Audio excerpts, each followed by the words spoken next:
अब हम लोग अपना सब्जेक्ट स्टार्ट कर रहे हैं। 12th क्लास के एक यूनिट इलेक्ट्रोस्टैटिक, ये पूरा इलेक्ट्रोडायनेमिक्स है। इलेक्ट्रोडायनेमिक्स बहुत बड़ी यूनिट है। इसमें सबसे पहले ये चैप्टर हमको पढ़ना है इलेक्ट्रोस्टैट।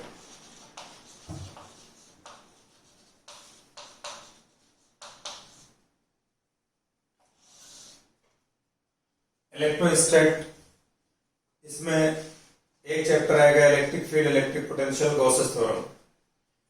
इसके बाद दूसरा चैप्टर आएगा कैपेसिटेंस। यहां तक ये इलेक्ट्रोस्टैट है। इसके बाद अगला चैप्टर आएगा करंट इलेक्ट्रिसिटी, फिर मैग्नेटिज्म, फिर मैग्नेटिज्म के और part properties of magnetism, EMI, AC, EMW. यहां तक का ये पूरा इलेक्ट्रोडायनेमिक्स कहलाता है। और इलेक्ट्रोडायनेमिक्स में इसमें हमको टाइम लगेगा, अच्छा खासा टाइम लग जाएगा इतना कंप्लीट करने में। जैसे 11th में मैकेनिक्स एक बहुत बड़ी यूनिट है, वैसे ये एक बहुत बड़ी यूनिट है। इसमें अपने को वक्त लग सकता है, यहाँ तक जाने में 3 महीने लग सकते हैं, 4 महीने भी लग सकते हैं। इतना कंप्लीट करने में हमको और आपको वक्त लगेगा ये सिलेबस कंप्लीट करने में। और ये पूरा इलेक्ट्रोस्टैट से लेकर के और ईएमडब्ल्यू, एसी तक या ईएमआई तक पूरा ये जो बेस्ड है वो चार्ज पर बेस्ड है। चार्ज,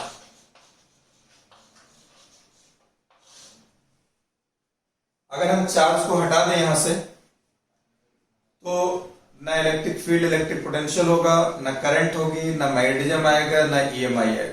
पूरा पूरा ये बेस्ड चार्ज पर है। तो हमको समझना पड़ेगा चार्ज क्या चीज है। चार्ज एक जनरल टर्म है, हम नॉर्मल लाइफ में भी यूज करते हैं। नॉर्मल लाइफ में यूज करते हैं, किसी ने कोई गलती कर दिया तो उसके अगेंस्ट चार्ज लगा दिया जाता है। किसी ने कोई और काम कर दिया, गलत काम, उस पर चार्ज लगा दिया जाता है।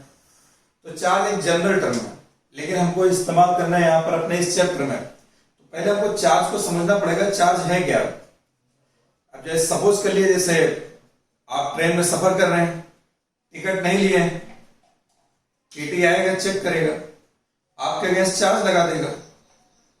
आपने क्लास में कोई गलती कर दिया, सपोज कर लो आपको पढ़ाई का मन नहीं है, क्लास में सारे बच्चे बैठे हैं, आज टीचर्स आ गया, टीचर आया पढ़ाने के लिए, आपको पढ़ने का मन नहीं है, आपने इस बोर्ड को तोड़ दिया। अब टीचर कैसे पढ़ाएगा?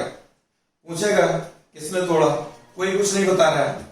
प्रिंसिपल को कंप्लेन करेगा, प्रिंसिपल साहब आएंगे, पूरी क्लास को खड़ा करेंगे या पूरी क्लास को सस्पेंड करेंगे।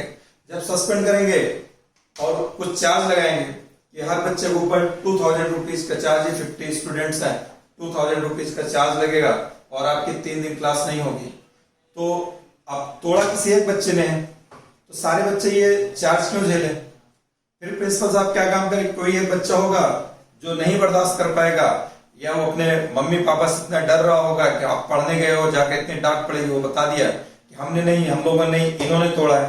प्रिंसिपल साहब सारे बच्चों को बैठा करके इस बच्चे को खड़ा करेंगे, तुमने तोड़ा है। सारे बच्चे बोलेंगे हाँ सर, इन्होंने ही तोड़ा है।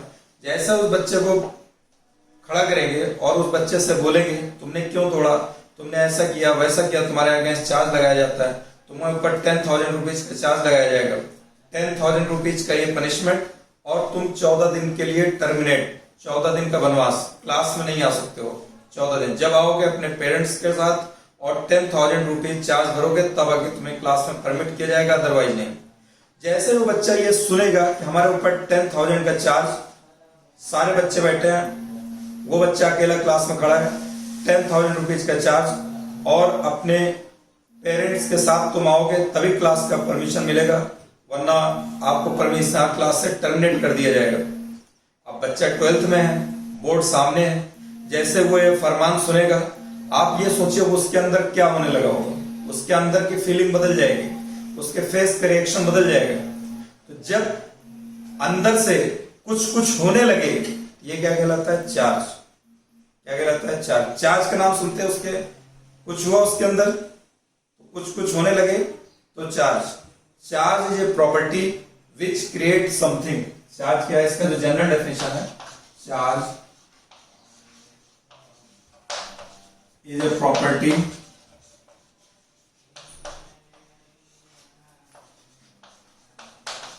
Which create something. चार्ज एक ऐसी प्रॉपर्टी जो कुछ क्रिएट करती है। क्या क्रिएट कर रही है? उस स्टूडेंट के अंदर आप इमेजिन करिए क्या हो रहा होगा। जो टीटी जिसके अगेंस्ट चार्ज लगाया होगा बगैर टिकट का, उसके अंदर क्या हो रहा होगा?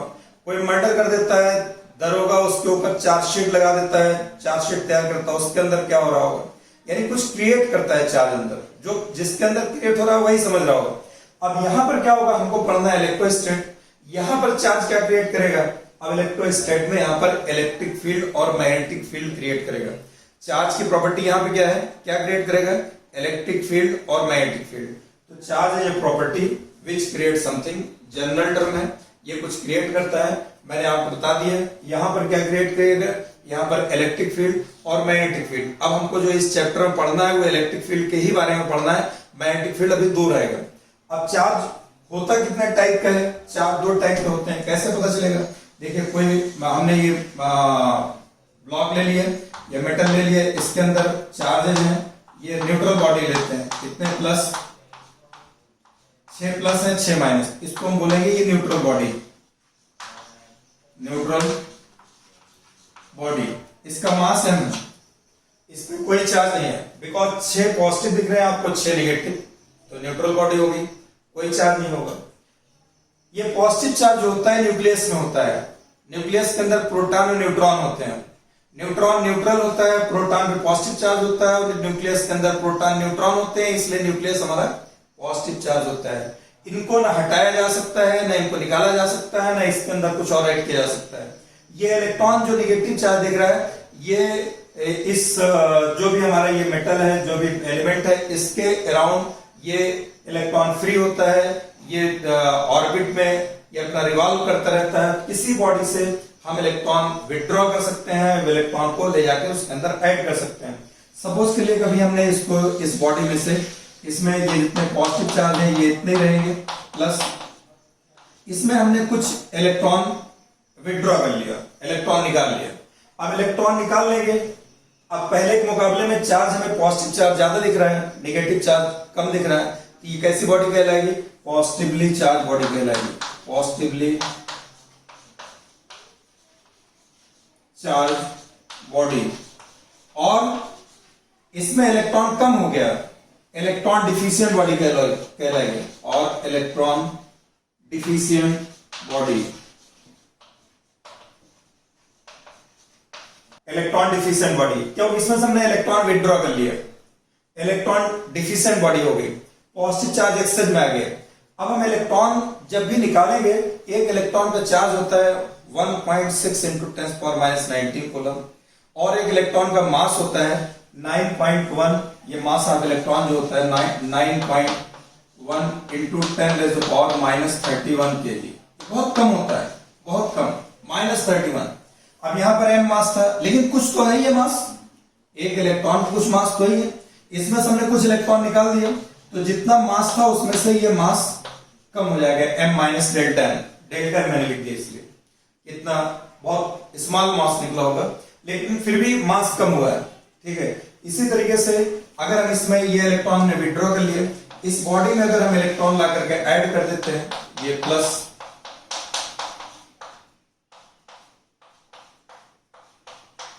अब इलेक्ट्रॉन हमने ऐड कर दिया, इसका मास पहले से इंक्रीज हो जाएगा, m प्लस डेल्टा m।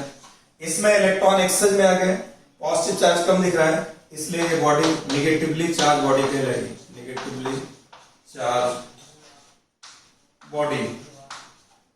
और इलेक्ट्रॉन इफिशिएंट बॉडी कहलाएगी, इलेक्ट्रॉन इफिशिएंट बॉडी। और इलेक्ट्रॉन रिच बॉडी। इससे हमको पता चला कि चार्ज दो टाइप का होता है, positive charge positively charge body, negative charge negatively charge body. जब नेगेटिव चार्ज होगा तो इसमें चार्ज लाकर नेगेटिवली चार्ज बॉडी में जिससे इलेक्ट्रॉन ला करके ऐड किया गया, इसका मास क्या होगा, पहले से बढ़ जाएगा, इसमें मास पहले से डिक्रीज हो जाएगा।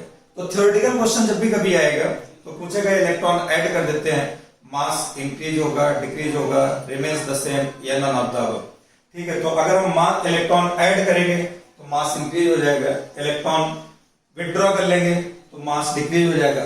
लेकिन जब न्यूमेरिकल पार्ट करेंगे तो उस वक्त हम चाहे 10, 20, 25 लाख इलेक्ट्रॉन निकाल रहे हैं, ऐड कर रहे हैं, तो उससे हम उस पर कोई इफेक्ट नहीं पड़ेगा, वहां पर हम कंसिडर नहीं करेंगे। लेकिन थ्योरेटिकली अगर पूछेगा तो थ्योरेटिकली हमको ये लिख के देना पड़ेगा, इलेक्ट्रॉन ऐड कर रहे हैं तो मास इंक्रीज हो जाएगा, इलेक्ट्रॉन विड्रॉ कर रहे हैं मास डिक्रीज हो जाएगा। तो ये इलेक्ट्रॉन के बाद ये हमने चार्ज के बारे में आपको बता दिया। चार्ज दो टाइप का होता है, पॉजिटिवली चार्ज और निगेटिवली चार्ज बॉडी। अब इसके बाद हम लोग आगे देखते हैं। अब पहली चीज, चार्ज एक scalar quantity, charge scalar quantity. Current हमारी एक फंडामेंटल फिजिकल क्वांटिटी है, वहां से हम चार्ज को ड्राइव करते हैं, इसलिए ड्राइव फिजिकल क्वांटिटी कहलाएगी। तो I rate of flow of charge, rate of flow of charge is called current. पूरे फिजिक्स में जहां कहीं भी हमको रेट वर्ड इस्तेमाल करना होता है, रेट आता है, rate of flow of charge, rate of flow of, rate of change of velocity, rate of change of momentum. तो जहां कहीं भी रेट वर्ड आएगा वहां टाइम रिस्पेक्ट में डिफरेंशिएट करेंगे, यानी आई इक्वल टू हो जाएगा dq बाई dt। अब इसको क्रॉस मल्टीप्लाई करें, dq equal to I into dt, integrate कर दें, dq इक्वल टू हो जाएगा आई इंटू dt, इंटीग्रेट करेंगे आ जाएगा q equal to I into t. ये चार्ज का एक फार्मूला निकल गया है। यहां से इसकी यूनिट निकालेंगे, ये करंट है, इसकी यूनिट हो जाएगा एम्पियर, और ये इसकी यूनिट हो जाएगा सेकंड, तो ये हो जाएगा एम्पियर इंटू सेकंड, इसकी यूनिट निकल के आ जाएगी 1 ampere into second, 1 ampere into second, ये इज इक्वल टू 1 कूलम के इक्वल होगा, इसकी एक यूनिट होगी कूलम।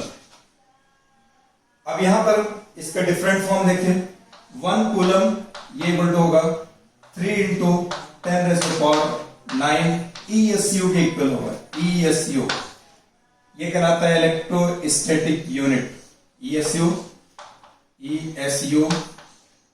इलेक्ट्रो स्टैटिक यूनिट, ये सबसे स्मॉलेस्ट यूनिट होती है। 1 ESU इक्वल हो जाएगा 1/3 इंटू 10⁹9, यानी 3 इंटू 10⁹9 कूलम के बराबर होगा।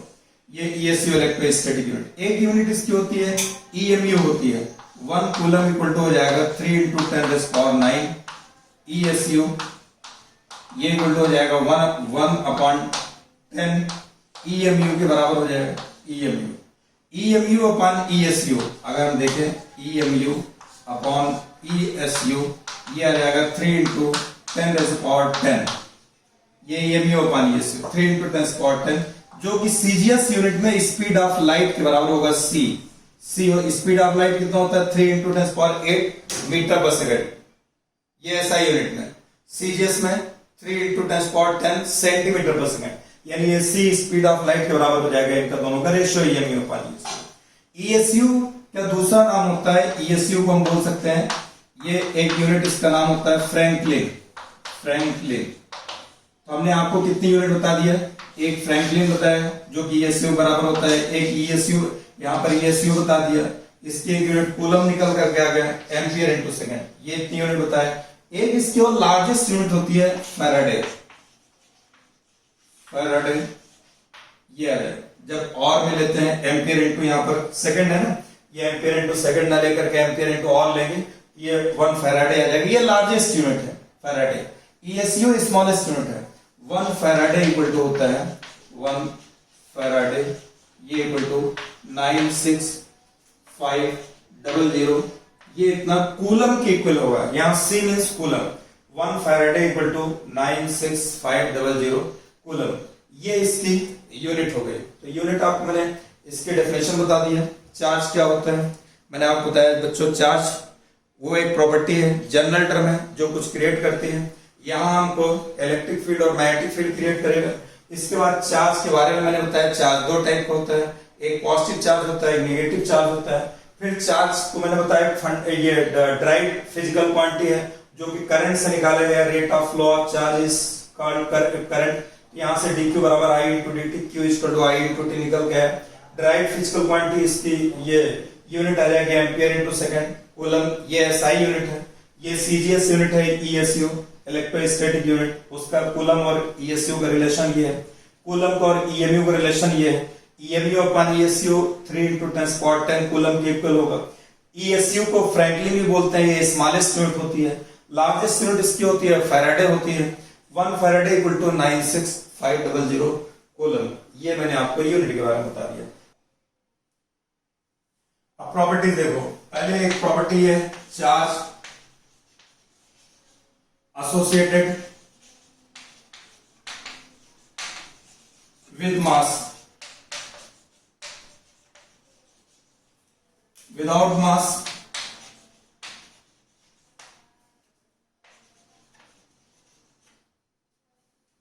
Charge does not exist.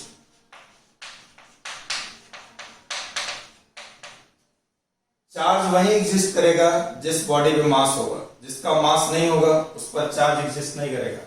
For example photon, neutrino,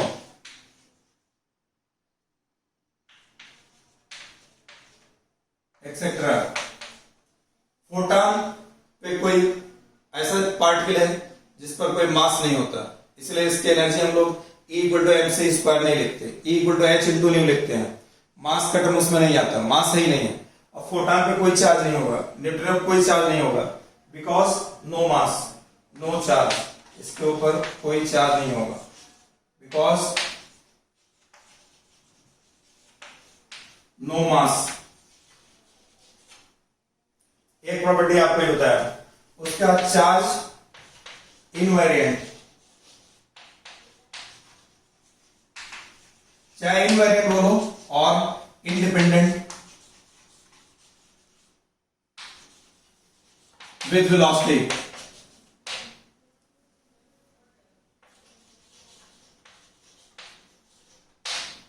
यानी अगर किसी बॉडी को कितने भी स्पीड से ट्रेवल कराइए उसका चार्ज वेरी नहीं करेगा, इवन कि स्पीड ऑफ लाइट से ग्रेटर स्पीड पे ट्रेवल कराएंगे तब भी चार्ज उसका वेरी नहीं करेगा, इसलिए इसको इनवेरिएंट बोलते हैं, और इंडिपेंडेंट विद स्पीड और velocity.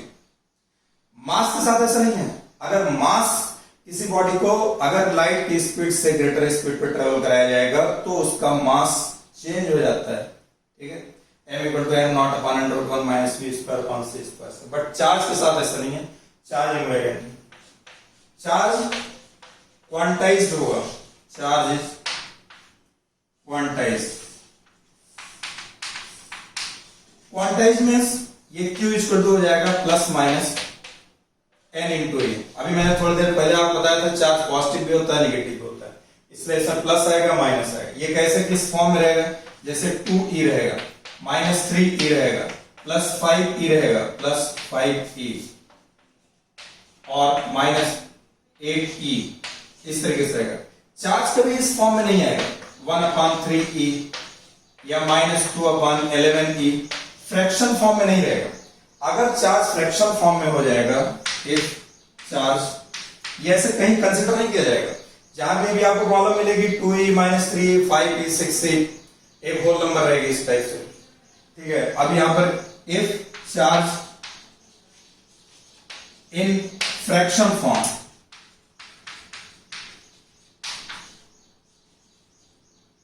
then it is called quark। क्या कहलाएगी, क्वार्क कहलाएगी। ये नई रिसर्च जो कि आपको बताएगी, अगर चार्ज फ्रैक्शन फॉर्म में अगर 1/3, 2/3, सिर्फ ये क्वार्क जानते रहिए, आपसे ऑब्जेक्टिव में पूछा जा सकता है कि अगर इस तरीके से होगा तो इसको क्या बोलेंगे। न्यूमेरिकल करते हो कहीं भी इस टाइप की जरूरत हमको नहीं पड़ेगी। एक प्रॉपर्टी मैंने आपको बताया Q = ±n × a, ये क्वांटाइज।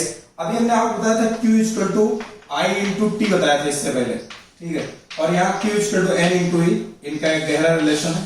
कभी कभी आपको इस पर बेस्ड प्रॉब्लम मिल जाएगी, करंट पूछ लेगा n × e/t, तो इससे आप दोनों की हेल्प से दोनों को इक्वल करके जो कुछ निकालना हो, नंबर ऑफ इलेक्ट्रॉन्स निकालना हो, टाइम निकालना, जो ये आप कैलकुलेट कर सकते हैं।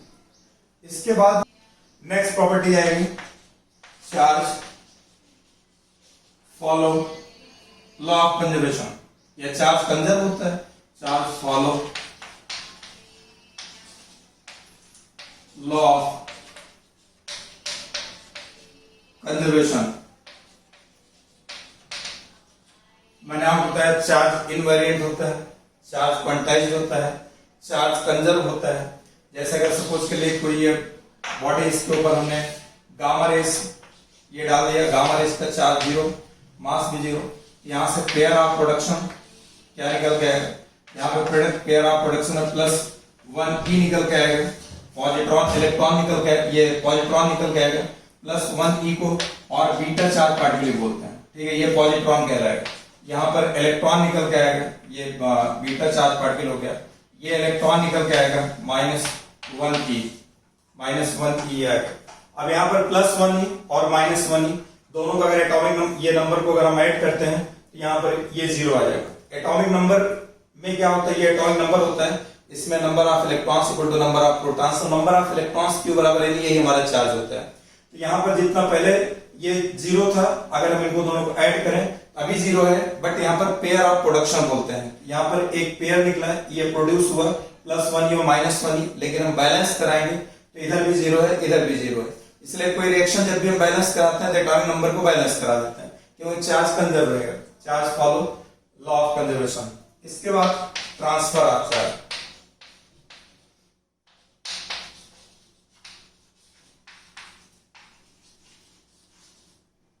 Transfer of charge, transfer of charge, transfer of charge दो तरीके से चार्ज का ट्रांसफर होगा। नंबर 1 कंडक्शन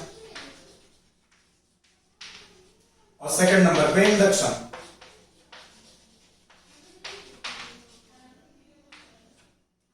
कंडक्शन और इंडक्शन। कंडक्शन में जब दो बॉडीज फिजिकली टच में है और किसी कंडक्टिंग वायर से इनको टच में लाया जाए तो ये कहलाएगा कंडक्शन कहलाएगा, और इंडक्शन इसमें बॉडी टच में नहीं आएगी और चार्ज का ट्रांसफर होगा। अब देखो बेटा, पहले नंबर पे कंडक्शन।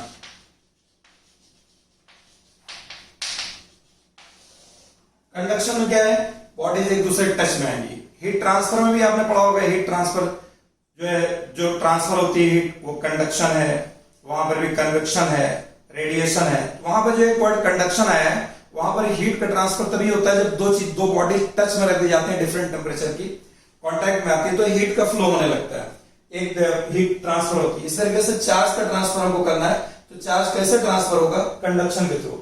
अब कंडक्शन के थ्रू क्या होगा, एक कोई बॉडी हमारे पास चार्ज बॉडी चार्ज हो और एक दूसरे अनचार्ज ले लिए, ये भी चार्ज लीजिए, कम ज्यादा हो गया चार्ज, कोई भी फर्क नहीं पड़ेगा। इस पे Q1 चार्ज है, इस पे Q2 चार्ज है। अब इनको दोनों को हम टच में ला दें।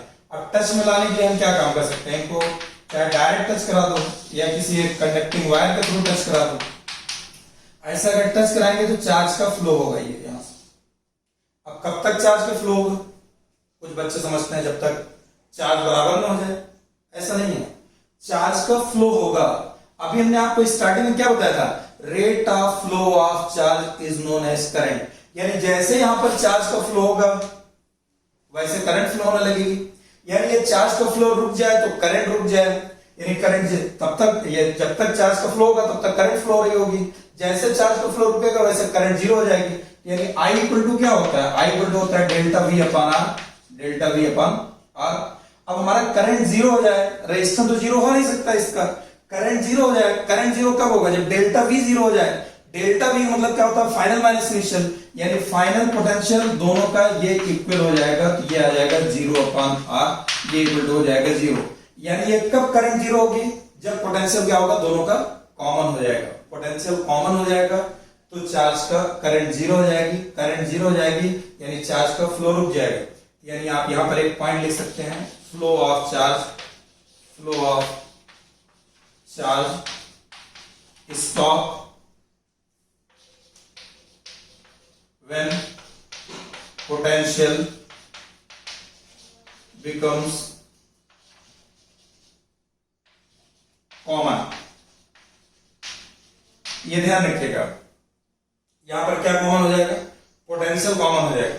पोटेंशियल कॉमन हो जाएगा तो चार्ज का फ्लो रुक जाएगा। ये एक बहुत बड़ा कंफ्यूजन होता है या मिस कॉन्सेप्ट होता है बच्चों का, वो समझते हैं चार्ज बराबर हो जाएगा तो ये रुक जाएगा, ऐसा नहीं। ये चार्ज का जब फ्लो होगा, एक जब चार्ज का फ्लो होगा तो करंट फ्लो होगी, अब चार्ज का फ्लो रुकेगा तो करंट जीरो हो जाएगी।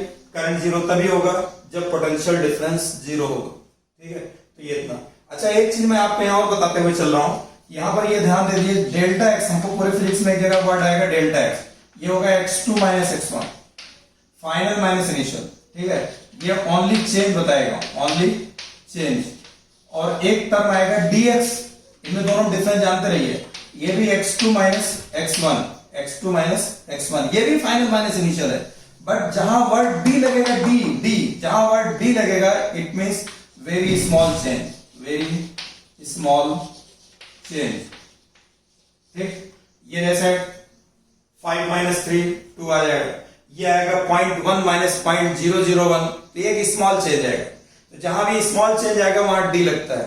तो डेल्टा एक्स और डीएक्स में डिफरेंस समझते रहिए, delta x final minus initial, delta v final minus initial, dx ये भी final minus initial, but very वेरी स्मॉल चेंज के लिए लगता है, जहां पर वेरी स्मॉल चेंज होगा वहीं पर हम डिफरेंशिएट भी करते हैं, डी बाई डी एक्स लगा देते हैं, डी बाई डी टी लगा देते हैं, तो वहां पर डीएक्स जब सिर्फ चेंज होगा तो डेल्टा एक्स यूज किया जाएगा। ये समझ में आया। ये कंडक्शन, कंडक्शन में दो बॉडीज डायरेक्ट टच में आएंगी, चाहे बॉडीज फिजिकली टच में आ जाए या उनको किसी कंडक्टिंग वायर से टच में लाएं, चाहे चार्ज बड़ा एक अनचार्ज बॉडी एक चार्ज हो, या आप कहिए चाहे दोनों चार्ज बॉडी हो, डिफरेंट चार्जेस होंगे तो चार्ज का फ्लो होगा, करेक्ट। इसका एप्लीकेशन कहाँ आएगा जाता है, जब हम कैपेसिटेंस पढ़ेंगे तो वहां डिफरेंट चार्ज प्लेट्स रहेंगे, उनको कनेक्ट किया जाएगा, वहां पर हमको चार्ज निकालना पड़ेगा, वहां पर इस पे ये कंडक्टर होगा, एक इसका कैपेसिटेंस होगा, वहां पर कितना कितना चार्ज आ जाएगा, इस पे चार्ज डिफरेंट हो जाएगा, इस पे आ जाएगा Q1 डैश, इस पे आ जाएगा Q2 डैश, इनका पोटेंशियल कॉमन हुआ ना कि चार्ज कॉमन हुआ, इस पे चार्ज डिफरेंट हो जाएंगे, ये चार्ज नहीं रह जाएंगे। तो इन चार्ज को निकालने के लिए आगे एक फार्मूला आएगा, Q बराबर C इंटू V होता है। कॉमन पोटेंशियल कैसे निकालेंगे, वो total charge upon total capacity, ये आगे का सब्जेक्ट है, आगे जब हम लोग कैपेसिटेंस पढ़ेंगे तो वहां डिटेल में डिस्कस करेंगे, ओके। अब उसके बाद नेक्स्ट कंडक्शन के बाद इंडक्शन।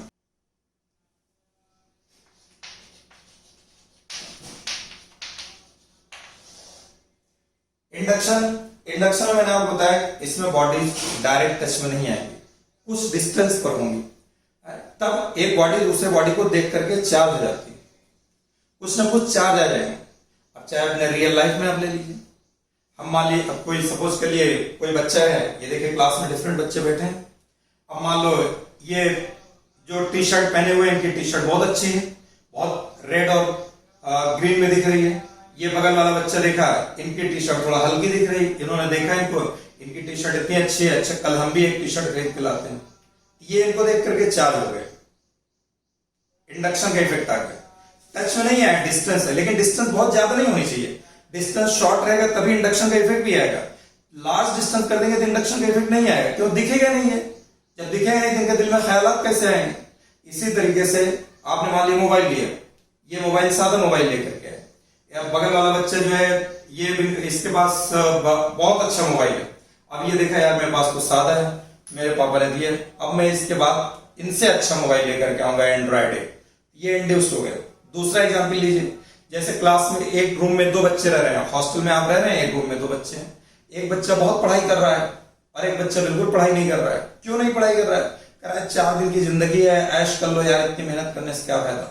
दूसरे वाले बच्चे की समझ में आई कि हाँ यार बात तो बच्चा सही कर रहा है, जिंदगी तो 4 ही दिन की है, ऐश करो, मस्ती करो, लाइफ खत्म और एंजॉय करो, लाइफ में है क्या। ये इंड्यूस हो गया, इसने पढ़ाई बंद करके उसको देख करके ये भी वही काम शुरू कर दिया, इसको बोलते हैं इंडक्शन का इफेक्ट। इसका रिवर्स सोचिए, उल्टा भी हो सकता है, अगर मान लीजिए रूम में दोनों बच्चे, एक बच्चा बहुत पढ़ाई कर रहा है, ये तो मस्ती कर रहा था, घूम रहा है, इसने सोचा यार इनके माँ बाप ने इनको भेजा यहाँ पर नांदेड़ में कोचिंग के लिए, जो है कि आप जाइए यहाँ पर कोचिंग करिए, ये बच्चा तो जो है इतना मेहनत कर रहा, मैं तो अपने माँ बाप का पैसा खराब कर रहा हूँ, घूम रहा हूँ, टहल रहा हूँ, ये देख करके ये इंड्यूस हो गया, इसके ऊपर इसका इफेक्ट आ जाएगा।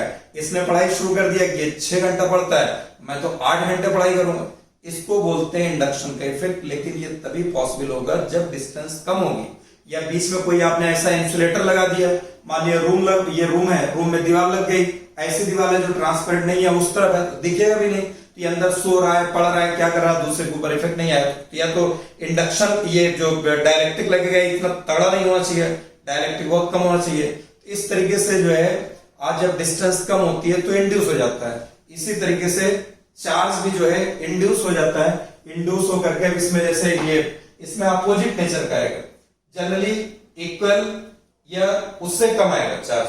जो चार्ज इंड्यूस होगा, एक तो चार्ज है जिस बॉडी पे इंड्यूस होगा उस पे चार्ज जितना है उसके इक्वल, अपोजिट या उससे लेस आएगा, ग्रेटर नहीं आ सकता। ठीक है, तो अब यहां पर देखिए इसका एक मैं फार्मूला लिख दे रहा हूं, अभी आप पूछिएगा मत कैसे आया, अभी आप देख लीजिए, आगे जरूरत पड़ेगी। ये क्यू डैश, ये इंड्यूस चार्ज हो गया, ये माइनस क्यू, 1 अपान के।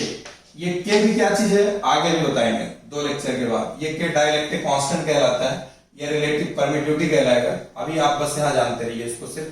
और ये इंड्यूस चार्ज है जो एक दूसरे बॉडी पे इंड्यूस होकर के आएगा, इंडक्शन का इफेक्ट। या इसको और थोड़ा एडवांस समझिए, लेकिन आगे समझिएगा, अभी सिर्फ लिख लीजिए।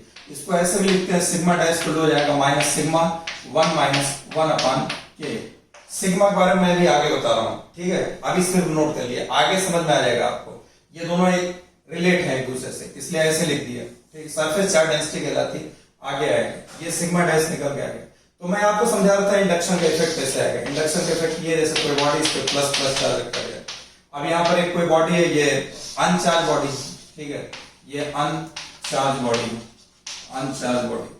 अब इसके ऊपर इंडक्शन का इफेक्ट क्या आएगा, इक्वल अपोजिट आएगा। इस पे क्यू चार्ज है, यहाँ पर क्या होगा, ये ऐसे बॉडी है ये इधर, अब यहाँ पर इंडक्शन का इफेक्ट लीजिएगा तो इस पे इंडक्शन का इफेक्ट, ये प्लस है, इस पे माइनस माइनस आ जाएगा, प्लस माइनस, यहाँ पे क्यू है, यहाँ पे माइनस क्यू आ जाएगा। ठीक, ये इंडक्शन का इफेक्ट आया। तो इंडक्शन में जो है चार्ज इक्वल आएगा, अपोजिट आएगा। अगर मान लो यहाँ पर माइनस चार्ज रख दिया, ऐसा भी हो सकता है, इस पे माइनस माइनस चार्ज रख दिया जाए, इसके सामने कोई अनचार्ज बॉडी ऐसे रख दे यहाँ पर, तो अब इस पे जो ये अनचार्ज बॉडी चार्ज 0 है, इस पे माइनस चार्ज क्यू।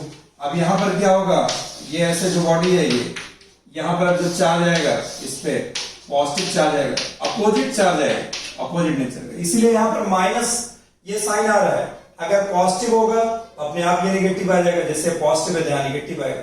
अगर ये नेगेटिव होगा, नेगेटिव जैसे यहाँ नेगेटिव है तो वहां पॉजिटिव आ रहा है, ये नेगेटिव चार्ज जब यहाँ रखोगे ये नेगेटिव नेगेटिव पॉजिटिव हो जाएगा, तो आपको फार्मूला भी पॉजिटिव चार्ज दे देगा।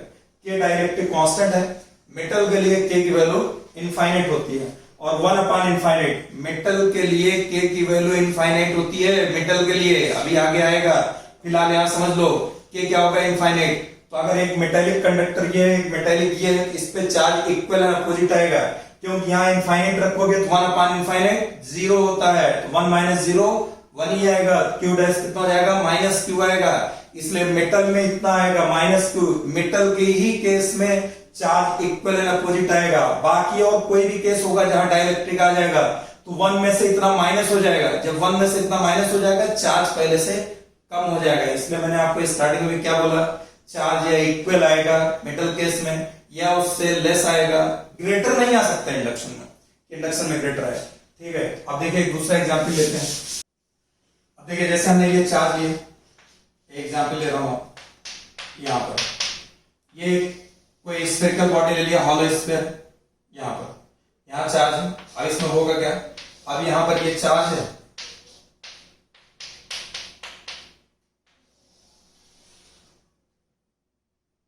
यहां पर चार्ज माइनस आ जाएगा, इसके सामने गैप इक्वल है अपोजिट। ये फ्रंट फेस ये जैसे है ना, ये इस पर देखिए ऐसे, तो यहां पर है, ये सामने वाले फेस पे आएगा ना, फिर बीच में ये हॉलो स्फीयर, बीच में गैप हो जाएगा ना, हॉलो या सॉलिड हो, कंडक्टिंग होगा, बीच में चार्ज नहीं आता। अब यहाँ पर क्या होगा, यहाँ बीच में गैप आ गया, इसके सरफेस पे आएगा, ये वाला चार्ज जो इस पे चार्ज आया है, यानी ये वाला चार्ज माइनस, अब इधर इंड्यूस होगा, इधर क्या इंड्यूस हो जाएगा, इधर प्लस प्लस आ जाएगा, अपोजिट, इसका अपोजिट ये है, इसका अपोजिट ये है। अच्छा, अगर चार्ज कंजर्व रहता है, पहले यहाँ पे क्यू 0 था, ठीक, यहाँ पे चार्ज था, अभी भी ऐड कर दो 0, चार्ज कंजर्व रहना चाहिए ना, पहले भी 0 था, अभी भी 0 है, कुछ प्लस आ जाए कुछ माइनस आ जाए, लेकिन रहेगा कंजर्व, जितना पहले था ऐड करोगे उतना ही आना चाहिए। चाहे इसके बाद अब हम क्या काम करते हैं, यहाँ पर ये चार्ज को ये प्लस प्लस प्लस, और यहाँ पर ये माइनस माइनस माइनस, अगर हम इसको अर्थ कर दें, अगर हम इसको अर्थिंग कर देंगे तो अर्थिंग का पोटेंशियल 0 होता है। ये जितना पॉजिटिव चार्ज है, पॉजिटिव चार्ज सारा का सारा अर्थ शक कर लेगा इसको। अब यहाँ पर पॉजिटिव चला गया अर्थ के अंदर, नेगेटिव तरफ अर्थ करोगे तो नहीं जाएगा, केवल पॉजिटिव अर्थ के अंदर नेगेटिव मिलकर के शक कर लेता है। अब यहाँ पर ये आ गया। अब इसको अगर हम आगे देखें, यहाँ पर ये और आगे हम चले यहाँ पर, तो ये ऐसे आ गया। अगर हम इसको अर्थिंग को हटा दें, अब यहाँ पर ये माइनस वाला पार्ट बचा रह जाएगा, ये प्लस वाला चला गया। ऐसा मत समझने का यहाँ पर दोबारा चला जाएगा, नहीं आ सकता, क्योंकि ये टोटल जीरो था। अब आएगा तो कहां से आएगा, कंजर्व रहना चाहिए। अब ये प्लस और माइनस, इनके बीच में एक अट्रैक्शन फोर्स होगा, ये चार्ज को मान के रखेगा। अगर हम इस प्लस को भी हटा दें तो ये बस केवल माइनस चार्ज बचेगा, और माइनस, अब ये प्लस और माइनस के बीच एक अट्रैक्शन फोर्स लगा हुआ था, ये चार्ज बाउंड था। जैसे ही इसको हटाएंगे तो ये वाला चार्ज फ्री हो जाएगा, ये अट्रैक्शन फोर्स खत्म होगा, ये पूरे सरफेस पे आकर के स्प्रेड हो जाएगा। समझ में आई बात? इस तरीके से चार्ज का ट्रांसफर होता है, ये कंडक्शन और इंडक्शन। आगे देखिए, अब अगर चार्ज, एक प्रॉपर्टी होगा, अगर सिर्फ चार्ज ऐसे है यहाँ पर, ओनली चार्ज, और ये मूव नहीं कर रहा है, यानी इसकी वेलोसिटी जीरो है, रेस्ट पर, ठीक है। अगर रेस्ट पर होगा चार्ज, यानी कोई वेलोसिटी नहीं है, रेस्ट पर है, यहाँ पर जो प्लस चार्ज होता है, यहां से लाइन, मैंने आपको क्या बताया, चार्ज काम होता है इलेक्ट्रिक फील्ड और मैग्नेटिक फील्ड प्रोड्यूस करना। मैग्नेटिक फील्ड तो तब आएगा जब चार्ज मूव करेगा। यहाँ पर चार्ज अगर रेस्ट पे है, हम इलेक्ट्रोस्टैटिक पढ़ रहे हैं, आगे हमको चार्ज अगर रेस्ट पे ही रखना है, चाहे वो इलेक्ट्रिक फील्ड होगा, इलेक्ट्रिक पोटेंशियल होगा, कैपेसिटेंस होगा, कुछ भी होगा, हमारा चार्ज रेस्ट पे रहेगा, ठीक है। हम इलेक्ट्रोस्टैटिक पढ़ रहे हैं जिसमें चार्ज स्टैटिक पोजीशन पे ही रहेगा। तो यहाँ से ये लाइंस ऑफ फोर्सेज, कन्वेंशन है, प्लस चार्ज है, बाहर की तरफ निकल के जाएंगे, यहाँ पर इलेक्ट्रिक फील्ड जीरो नहीं होगा। ई फॉर इलेक्ट्रिक फील्ड आगे आएगा, डिटेल में हम लोग पढ़ेंगे, अभी फिलहाल इतना जान लीजिए कि इलेक्ट्रिक फील्ड। बी को मैग्नेटिक फील्ड लिखते हैं, यहाँ पर मैग्नेटिक फील्ड जीरो रहेगा। ई से एनर्जी, यहाँ पर एनर्जी भी इसकी जीरो रहेगी, तो चार्ज मूव नहीं कर रहा है, ठीक है। अगर चार्ज मान लो हम मूव करा देते हैं, ये प्लस क्यू चार्ज है, इसको मूव कराने का दो तरीके हैं, एक कांस्टेंट वेलोसिटी से आप मूव कराइए, या वेरिएबल वेलोसिटी से, यानी एक्सेलरेटेड करिए उसको। वेलोसिटी वेरी करेगी तो क्या होता है, acceleration, rate of change of velocity, acceleration, तो एक्सेलरेटेड हो। फिलहाल हम यहाँ पर कांस्टेंट लेके चल रहे हैं, वेलोसिटी कांस्टेंट रहेगी तो डेल्टा भी जीरो, यानी एक्सेलरेशन नहीं है। अब यहाँ पर अगर ये चार्ज चाहे चले चाहे रुका रहे, ये इलेक्ट्रिक लाइंस ऑफ फोर्स यहाँ पर इसकी जीरो नहीं हो सकती, ये इलेक्ट्रिक फील्ड जीरो नहीं होगा। जब चार्ज मूव करेगा, जैसे चार्ज फ्लो में आएगा, मैंने आपको अभी स्टार्टिंग बता दिया, rate of flow of charge is known as current, current आ जाएगी। जहां करंट जिस कंडक्टर में कहीं भी फ्लो होती है, उसके अराउंड ओरेस्टेड का एक्सपेरेंट है, मैग्नेटिक फील्ड आ जाता है। इसका मतलब यहाँ पर मैग्नेटिक फील्ड आ जाएगा, यानी magnetic field does not equal to zero. Energy अभी भी जीरो रहेगी, क्यों जीरो रहेगी, आपने 11th तक पढ़ा होगा work energy theorem, work done by all the forces equal to change in kinetic energy. Change in kinetic energy half m v square. V speed हमारा चेंज नहीं हो रहा है, स्पीड चेंज नहीं हो रहा है, स्पीड कांस्टेंट है, तो चेंज इन एनर्जी क्या आ जाएगी, change in kinetic energy zero आ जाएगी, वर्क डन क्या होगा, जीरो आएगी, इसलिए भी जीरो रहेगी। अब अगर मान लो चार्ज क्यू ये है, अब यहाँ पर हमने इसको, वेलोसिटी कांस्टेंट नहीं है, हमारी वेलोसिटी वेरिएबल है, कम हो सकती है, ज्यादा हो सकती है, मतलब वेरी कर रही है, तो ना इलेक्ट्रिक फील्ड जीरो होगा, ना ही मैग्नेटिक फील्ड जीरो होगा, ठीक, और ना ही एनर्जी जीरो होगी। ये हमने आपको अभी स्टार्टिंग में क्या बोला था कि पूरा चैप्टर आपका ईएमआई और एसी ईएमडब्ल्यू तक चार्ज के चार्ज पर बेस्ड है। यहाँ पर जब चार्ज देखे मूव करा, मैग्नेटिक फील्ड भी आ गया। अगर चार्ज हो गए नहीं, ना तो आप इलेक्ट्रिक फील्ड पढ़ पाएंगे, ना कैपेसिटेंस पढ़ पाएंगे, ना करंट इलेक्ट्रिसिटी पढ़ पाओगे, ना मैग्नेटिक फील्ड। इसलिए चार्ज को समझना जरूरी है, और आपको भी चार्ज होना जरूरी है। आप भी चार्ज रहिएगा, तभी ये पूरा चलेगा अच्छे से, ठीक है। ये आ गया आपका। अब इसके बाद जो है नेक्स्ट प्रॉपर्टी इसकी देखिए, एक प्रॉपर्टी ये बता दिए, अच्छे से नोट्स बनाइए इसका, और अच्छे से नोट्स बनाने के बाद इसको रिवाइज करिए फौरन।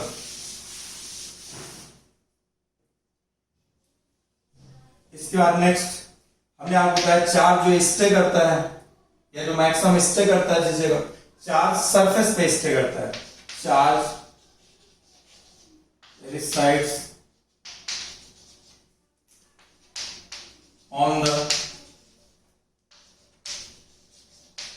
surface of conductor। मैं कंडक्टर लिख रहा हूं यहां पर, कंडक्टर पे चार्ज जो है, चाहे सॉलिड कंडक्टर हो या हॉलो कंडक्टर हो, चार्ज जो स्टे करेगा वो सरफेस पे स्टे करता है। चार्ज जो स्टे करेगा, कंडक्टिंग कोई भी शीट लेगी, इसके सरफेस पे आएगा चार्ज, ठीक। चार्ज जो कहां रुकेगा, सरफेस पे, ठीक है। अगर सॉलिड लेते हैं, इस तरीके से लेते हैं, या सिलेंडर ले लो, स्फेरिकल ले लो, कुछ भी ले लो, सॉलिड ले लो, हॉलो ले लो, कंडक्टर है तो अंदर चार्ज नहीं जाएगा यहाँ पर, ठीक, अंदर चार्ज जो रहेगा सॉलिड है तब भी कंडक्टर, नॉन कंडक्टर की बात नहीं करूंगा, ठीक है। अब उसके बाद जो है चार्ज जो इस पे करता है, एक तो ये आएगा सरफेस पर रहेगा, चार्ज वहां पर कहाँ मैक्सिमम होगा कहाँ मिनिमम होगा, चार्ज किस जगह पे चार्ज मैक्सिमम उसकी प्रोबेबिलिटी होगी, किस जगह से चार्ज के लीक करने की भी प्रोबेबिलिटी मैक्सिमम होगी। तो ये होता है यहां पर चार्ज स्टेट और found maximum where radius is smaller, where radius is smaller. इसका चार्ज जो होता है ये एक टर्म है सिग्मा, भी मैंने आपको बताया नहीं था, इससे पहले भी आ चुका है, अभी आगे बता रहा हूं। ये सरफेस चार्ज डेंसिटी कहलाता है, चार्ज पर यूनिट एरिया। तो अब ये एरिया ही है, इस एरिया पे चार्ज आ रहा है, तो ये डायरेक्ट ये प्रोपोर्शनल होता है, इनवर्सली प्रोपोर्शनल होता है रेडियस में, चार्ज स्टेट और found maximum where radius is smaller, यानी जहां रेडियस कम होगी वहां ये सरफेस चार्ज डेंसिटी, यानी उस सरफेस पर चार्ज की जो डेंसिटी होगी वो ज्यादा होगी, रेडियस ज्यादा कर देंगे ये कम आ जाएगा, ठीक है। इस तरह देखिए यहाँ पर एक एग्जांपल लिया है, जैसे मैंने फेस ये बना दिया, यहाँ पर ये प्लस प्लस प्लस चार्ज, ठीक, ये इसकी डेंसिटी है। जैसे जैसे रेडियस स्मॉलर होती चली जाएगी वैसे वैसे यहाँ पर इसकी चार्ज के पाए जाने की संभावना ये सबसे ज्यादा यहाँ पर चार्ज स्टे करेगा, यहीं से लीक भी सबसे ज्यादा करेगा और यहीं पर स्टे भी सबसे ज्यादा करेगा, क्योंकि यहाँ पर रेडियस कम है। इसका प्रूफ है, एक कंडक्टर ले लेते हैं, उसका पोटेंशियल निकालते हैं, V k q 1/4 pi epsilon naught q upon r, फिर वहां से q चार्ज बराबर ये हो जाएगा surface charge density q upon area, वहां से q की वैल्यू निकाल कर रखते हैं, तो ये पूरा रिजल्ट निकल के आता है। खैर हम लोग प्रूफ की जरूरत नहीं है, ठीक है, आगे दे दूंगा अगर प्रूफ चाहिए होगा, वरना अभी आप चूंकि इसके बारे में नहीं जानते पोटेंशियल कितना होता है, वरना हमको प्रूफ देने में कोई दिक्कत नहीं है। कंडक्टर का पोटेंशियल कांस्टेंट होता है और ये होगा 1/4 pi epsilon naught q upon r होता है, और अगर मान लो q surface charge density sigma बराबर, इस पे अगर ले लें तो ये हो जाएगा इसकी रेडियस, अगर हम r देखें ये रेडियस r है, ये हो जाएगा sigma equal to q upon 4 pi r square, ये आ जाएगा। यहाँ से q की वैल्यू अगर हम निकालें sigma into 4 pi r square ये आ जाएगा, v इक्वल टू हो जाएगा 1/4 pi epsilon naught और ये हो जाएगा सिग्मा 4 pi r स्क्वायर, और अपान यहाँ पर आ जाएगा ये r ये इतना रहेगा, 4 pi से 4 pi ये कैंसिल हो जाएगा, एक r से एक r कैंसिल हो जाएगा, यहाँ आ जाएगा v इंटू एप्सिलॉन नॉट, ये सिग्मा इंटू r ये रहेगा। कंडक्टर का पोटेंशियल कांस्टेंट होता है, अभी आप जानते नहीं, देखिए अभी आगे आएगा ये सब टर्म, इसलिए मैंने पहले बताया कि हम आपको प्रूफ नहीं देना चाहते, आप सिर्फ जान लिए कांस्टेंट टर्म हो गया, तो c equal to sigma into r, यहाँ सिग्मा देखिए सिग्मा प्रोपोर्शनल, ये प्रोपोर्शनल साइन लगाएंगे, एक ये आ जाएगा 1/r, ये प्रोपोर्शनल साइन हटाओगे तो c आ जाएगा। इसलिए इसके प्रूफ की कोई नीड नहीं है, प्रूफ की कोई जरूरत नहीं है। कोई आईआईटी बच्चा हो, जेई बच्चा हो, वो अगर देख रहा है इस वीडियो को तो वो देख सकता है इसके प्रूफ की। हमारे मेडिकल के बच्चों को, नीट के बच्चों को सिर्फ ये लर्न करना है कि सिग्मा प्रोपोर्शनल 1/r, इस पे बेस्ट प्रॉब्लम मिल सकती है, ऐसा नहीं प्रॉब्लम नहीं है, प्रॉब्लम बन सकती है। आपका ये जानना जरूरी है ये कैसे आया, इसके चक्कर में पड़िए, ये मैंने बता दिया कि यहाँ पर सिग्मा की वैल्यू निकल करके इतनी आ जाएगी, दे दिया प्रूफ। अगर किसी को चाहिए तो आप देख लीजिए, लेकिन इसके लिए परेशान मत होइएगा, मेन ये है, ठीक है।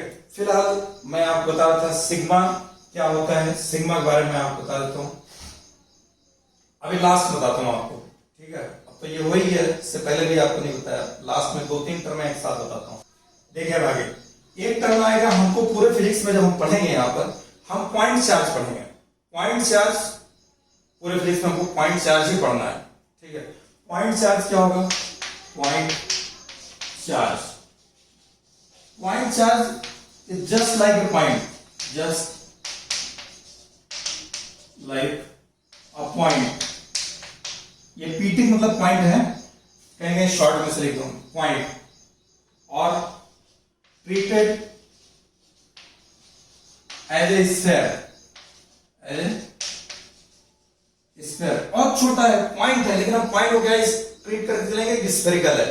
जैसे ये कोई पॉइंट है ना, ये देखो ये पॉइंट दिख रहा है आपको, इसको हम कैसे मान चलेंगे, इस पॉइंट को स्फेरिकल मान चलेंगे, ये हमारा पॉइंट चार्ज होगा। जहां जहां पर सब जगह हम पॉइंट चार्ज ही पढ़ेंगे, ये पॉइंट चार्ज आएगा, point charge just like a point, इसको एज ए स्फेरिकल ट्रीट करेंगे, ठीक है। एक टर्म इसमें आएगा specific charge, specific charge, specific charge क्या होता है? Charge per unit mass, charge per unit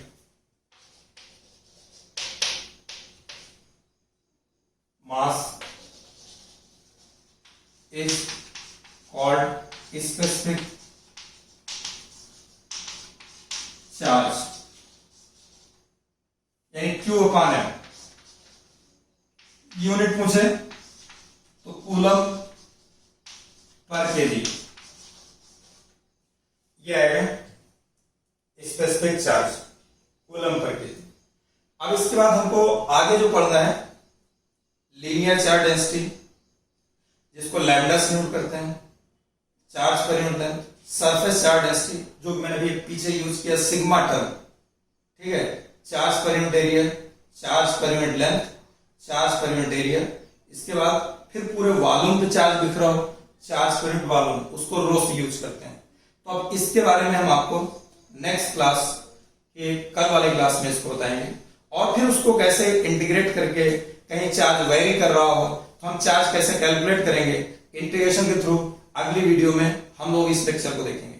तो बेटा आज जो मैंने ये पढ़ाया ये तुमको समझ में आया, इसको अच्छे से समझो, वीडियो पॉज कर करके इसका एक नोट्स बनाओ, पूरा नोट्स बनाना है। ये मत सोचना कि ये हमारे खाली मोबाइल में है और कभी ये मान लो कभी फाइल करप्ट हो गई, कुछ हो जाएगा तो आपको दिक्कत हो जाएगी। एक मैनुअल अपना बनाओ, जब इसको आप पेन से लिखना शुरू करोगे, हाथ से लिखोगे, देखोगे, सोचोगे, तो तुमको और चीजें दिमाग में बैठती चली जाएंगी। जैसा कि कल भी हमने आपको, इससे पहले वाले हमने इंट्रो वाले लेक्चर में बताया था, आप जब भी देखेंगे 25 मिनट पूरे वीडियो को देखिए अच्छे से, फिर दिमाग को रेस्ट दीजिए 5 मिनट का, फिर उसके बाद देखिए, फिर उसके बाद मैंने आपको सेकंड थिंग क्या बताया था, नोट्स बनाइए, नोट्स बन जाए, फिर उसके बाद उसका समरी अपने जहन में रखिए, और रखने के बाद जो है हो सके मैंने आपको बताया था इसको कंफर्म किया आपका तैयार हो जाए, किसी को बता दीजिए, मम्मी को, पापा को, दोस्त को, किसी को सुना दीजिए, तो ये आपका कंफर्म हो जाएगा। इस तरीके से आप तैयारी शुरू करिए, आपको धीरे धीरे करके इस चैप्टर में इलेक्ट्रोस्टैट में कॉन्फिडेंस आना चालू होगा। आज की पहली वीडियो है, इसी तरीके से धीरे धीरे आप टाइम फिक्स करो, 1-1.5-2 घंटे आप अपना फिजिक्स पे डेली, सुबह शाम, सुबह 1 घंटे, शाम को 1 घंटे, क्योंकि स्क्रीन पे देखेंगे, हम बिल्कुल नहीं बोलेंगे आप 2 घंटे बैठिए पढ़ाई के लिए। पहले मैं बोलता था ऑफलाइन में, लेकिन आप इसको लेके बैठिए 1 घंटा मॉर्निंग, 1 घंटे इवनिंग, इतना रेगुलर टाइम दीजिए फिजिक्स को, तो देखिए दिन पे दिन आपकी फिजिक्स कैसे अच्छी होती चली जाएगी, कॉन्फिडेंस आ जाएगा, और जो डर है आपका निकल जाएगा, और आपको ये नहीं लगेगा हमारा फिजिक्स की वजह से सिलेक्शन रुक जाएगा।